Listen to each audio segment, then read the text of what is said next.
ત્રણ જણા તો છે, જટો, હલકારો, વાર્તાઓ હોય. કમ્યુનિકેશનની વ્યવસ્થા તો એ સમયે પણ હતી. આટલા કિલોમીટર ઘોડા દોડાવીને ત્યાં પહોંચાડે, એ ચિઠ્ઠી ત્યાંથી પછી ત્યાંના સેન્ટરમાં જે ઘોડાવાળા હોય એ આગળ લઈ જાય, બીજો આ ત્યાંનો સંદેશો એ લઈને અહીંયા પાછો આવે. અને ઘણા તો પગપાળા દોડતા, ઘોડા ન હોય એટલે ધાવક હતા, એ દોડ્યા કરે પગેથી. દોડતા દોડતા આગળના સેન્ટર ઉપર પહોંચાડે ચિઠ્ઠી, ત્યાં વળી પાછા બીજા હોય ત્યાંથી આગળ પહોંચાડે, ત્યાંનું હોય એ લઈને આ અહીંયા પાછો આવે. એમ કમ્યુનિકેશનની વ્યવસ્થા જૂના સમયમાં પણ હતી. તો રોજે રોજના સમાચાર આવતા હતા કુરુક્ષેત્રમાંથી કે આજે આમ થયું, આજે આમ થયું, આજે આમ થયું. અને ધૃતરાષ્ટ્ર પોતાના સિંહાસન ઉપર આમ લમણે હાથ દઈને બેહે. એમાં સમાચાર આવ્યા કે 10મા દિવસના યુદ્ધમાં ભીષ્મ પડ્યા.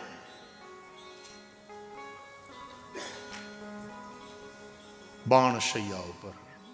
અને ભીષ્મ એટલે મુખ્ય યોદ્ધા અને સેનાપતિ કૌરવ સેનાના, એ પડ્યા.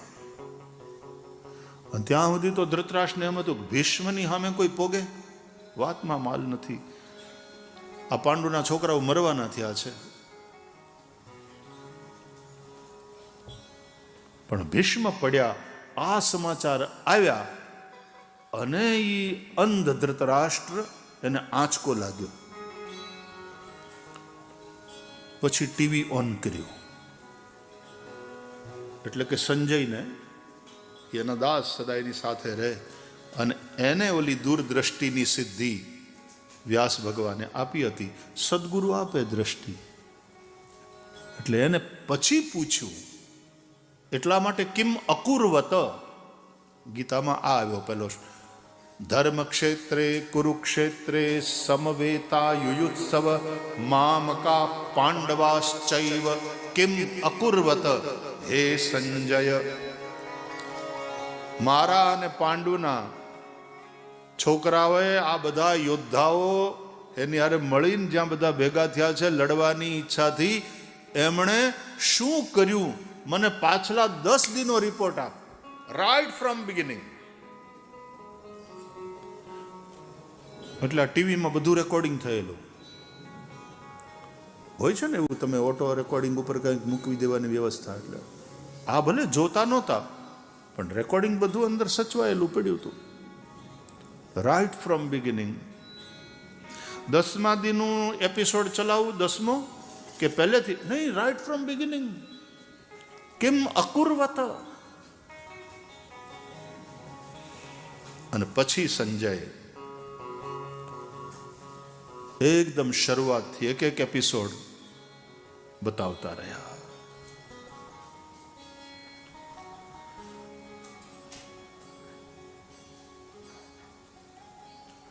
પછી ધૃતરાષ્ટ્ર એને પૂછે છે, શું કર્યું મને કહે. અને એની સામે સંજય જે વર્ણન કર્યું ને, શરૂઆતનું જ ફર્સ્ટ એપિસોડ,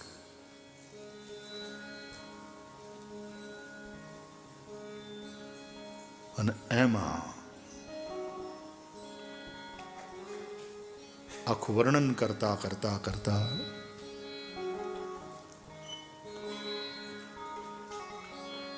આગળ ચાલી અને જ્યારે ભગવાને પોતાની વિભૂતિનું વર્ણન કર્યું, ગઈકાલે આપણે ચર્ચા કરી, 10મો અધ્યાય વિભૂતિ યોગ. અને આ જ્યારે વાત કરી, અને શરૂઆતથી જ આમ તો 4થો અધ્યાય, બહુની મેં વ્યતીતાની જન્માની તવ ચાર્જુન તાન્યહમ વેદ સર્વાણી નત્વમ વેત્થ પરંતપ. ભગવદ્ ગીતા અલગ, આમાં એક એક શાસ્ત્રો એવા છે કે મારું બેટું એકવાર એમાં ઘૂસી ગયા ને તો પછી એમાંથી બહાર નીકળતું નથી. ભગવદ્ ગીતામાં ઘૂસી જઈએ પછી ત્યાંથી બહાર નીકળવું મુશ્કેલ, રામચરિત માનસમાં ઘૂસી જઈએ તો ત્યાંથી બહાર નીકળવું મુશ્કેલ. ભાગવતની વાત કરીએ કે ઉપનિષદોની વાત, તમે કેટલા ભાગ્યશાળીઓ છો સનાતનીઓ, તમારી પાસે આવા સુંદર ગ્રંથો છે. આ સાહિત્ય આપણી પાસે પડ્યું છે. સનાતન વૈદિક હિન્દુ ધર્મની પાસે જે આ ફિલોસોફી ને આ જે દર્શન, આ જે શાસ્ત્રો છે, દુનિયામાં ક્યાંય નથી. દુનિયાના દાર્શનિકોએ આદ્ય શંકરાચાર્યની એ અદ્વૈત વાળી જે ફિલોસોફી છે, આદ્ય શંકરાચાર્ય ભગવાનનું કેવલાદ્વૈત, રામાનુજાચાર્યનું વિશિષ્ટાદ્વૈત, વલ્લભાચાર્યજીનું શુદ્ધાદ્વૈત, મધ્વાચાર્યજીનું દ્વૈત, નિમ્બાર્કાચાર્યજીનું દ્વૈતાદ્વૈત, ચૈતન્ય મહાપ્રભુનું અચિંત્ય ભેદાભેદ, આ બધી જ અલગ અલગ ફિલોસોફી. થોડુંક તો જાણો વાલા, થોડું શીખો. અને મને હવે આશા છે કે બાકી તો આપણે ભક્તિમાં અને હાતમ આઠમના ઉત્સવમાં, નોરતા મનાવવામાં ને એટલા માટે જ આપણા મંદિરો છે, ટકાવી રાખ્યું, આ બધું ટક્યું. પણ હવે પછીની જે પેઢી છે એ આ જે ફિલોસોફી છે એને સમજશે. એની જે એકેડેમિક સાઈડ છે એ પણ જરા જુઓ અને જાણવું જોઈએ. ગીતા ક્લાસીસ ચાલે, એનાથી આગળ વધીને પછી જેને વેદાંતમાં રસ હોય એના માટે વેદાંતના ક્લાસીસ ચાલે. અને અવેલેબલ છે બધું, ઓનલાઈન પણ અવેલેબલ છે આ બધા કોર્સીસ. અમે પણ અહીંયા અને ઇન્ડિયામાં સાંદીપનીમાં સાધના કોર્સ, એટલે એમાં યુવાન છોકરાઓ જોડાય છે અને મીડિયમ ઇંગ્લિશ હોય છે, બધાય શીખે છે. પ્રાઇમરી કોર્સ છે એ પ્રમાણે આખું એનું તૈયાર કર્યું છે આ છોકરાએ. પછી એડવાન્સ કોર્સ છે. તો સનાતન હિન્દુ ધર્મ વિશે આ બધી જાણકારી આપણને હોવી જોઈએ. આપણને ખબર નથી કે આપણા કેટલા પુરાણો છે, આપણા કેટલા દર્શન શાસ્ત્રો છે, કયા દર્શનના પ્રણેતા કોણ છે. સનાતન હિન્દુ ધર્મ અદ્ભુત છે. તો વિભૂતિ યોગમાં જ્યારે ભગવાને પોતાની વિભૂતિ બતાવી, પછી અર્જુને એમ કહ્યું કે મારે તમારા એ વિરાટ રૂપના, એ વિશ્વરૂપના દર્શન કરવા છે. અને ત્યારે શ્રી કૃષ્ણ પરમાત્માએ કહ્યું અર્જુનને, ઇટ્સ ડિફિકલ્ટ, દુર્લભ છે મોટા મોટા યોગીઓને માટે, પણ તું મારો ભક્ત છે, તું મારો સખા છે, તને દેખાડીશ, મારા વિરાટ રૂપના તને દર્શન કરાવીશ. બટ યુ નો વોટ, તું તારા આ ચર્મ ચક્ષુથી મારા એ વિરાટ રૂપના દર્શન નહીં કરી શકે. તારી આંખ દુનિયાને દેખે, પણ મારા દર્શન માટે તો દ્રષ્ટિ જોઈએ. અને એ દ્રષ્ટિ માટે હું તને દિવ્ય ચક્ષુ આપું છું. દિવ્યમ દદામી તે ચક્ષુ, તે એટલે તને, દદામી આપું છું, ચક્ષુ દિવ્ય ચક્ષુ, દિવ્ય દ્રષ્ટિનું દાન. વ્યાસ ભગવાને દ્રષ્ટિ આપી સંજયને, તો એણે આખું આ કુરુક્ષેત્રનું યુદ્ધ જોયું.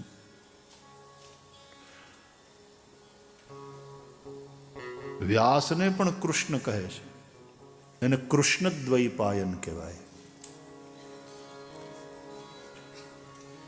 આપણે એક શ્લોક બોલતા હતા જૂના મંગલાચરણમાં, કૃષ્ણમ નારાયણમ વંદે, કૃષ્ણમ વંદે વ્રજપ્રિયમ, કૃષ્ણમ દ્વૈપાયનમ વંદે, કૃષ્ણમ વંદે પૃથાસુતમ. 4 કૃષ્ણની વાત. કૃષ્ણમ નારાયણમ વંદે, ભગવાન નારાયણ કૃષ્ણ છે, મેઘવર્ણમ શુભાંગમ. કૃષ્ણનો એક અર્થ થાય કાળો, ધ બ્લેક વન.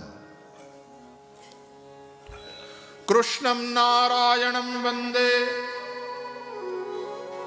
કૃષ્ણનો બીજો અર્થ થાય પરબ્રહ્મ.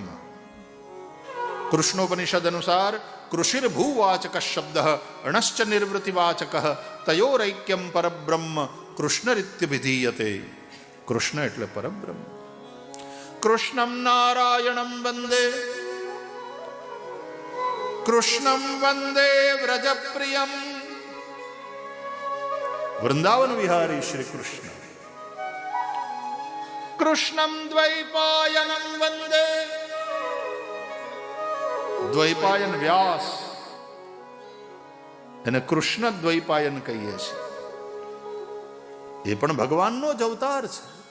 ભાગવતમાં 24 અવતારમાં વ્યાસજીને અવતાર કરે. કૃષ્ણમ વંદે પૃથાસુતમ. પૃથા કુંતી એનો દીકરો અર્જુન. એ કૃષ્ણ કેમ? કારણ કે નર છે અને કૃષ્ણ નારાયણ. શ્રી કૃષ્ણ અને અર્જુન એના રૂપે નરનારાયણ અવતર્યા છે. અહીંયા મંદિરમાં હું ગઈકાલે ગયો હતો સ્વામિનારાયણ, તો ત્યાં મંદિરમાં નરનારાયણ દેવ પણ છે, લક્ષ્મીનારાયણ દેવ છે, રાધાકૃષ્ણ દેવ છે, ઘનશ્યામ મહારાજ છે.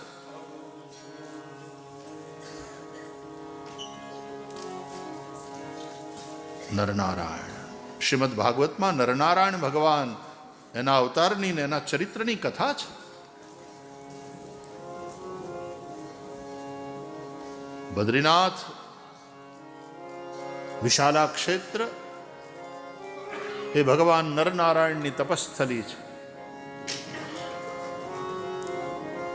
નરનારાયણ ભગવાન તપસ્યા કરે છે. સંન્યાસીઓ નરનારાયણને ભજે.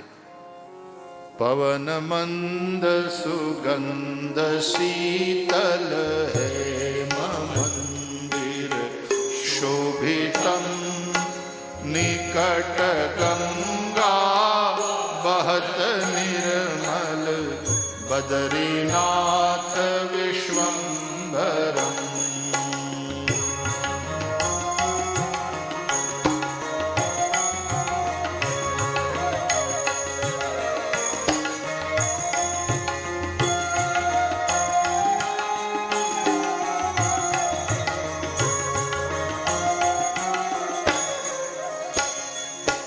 शेष सुमिरत करत निषदिन प्राणधार महेश्वरम श्रीवेद ब्रह्मा पढ़त स्तुति श्री बद्रीनाथ विश्व.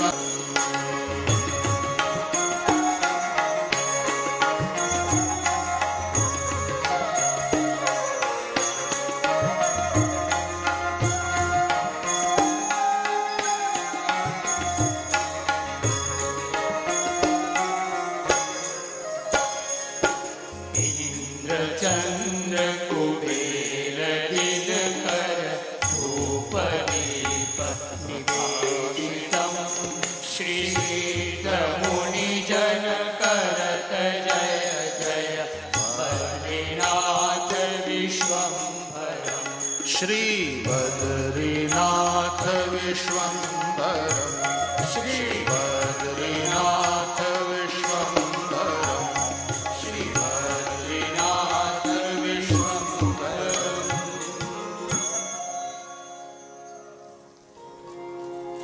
ભગવાન નરનારાયણ.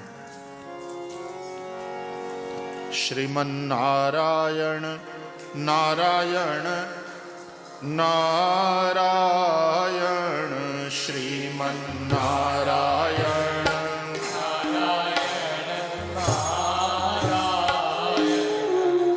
શ્રીમન્નારાયણ નારાયણ નારાયણ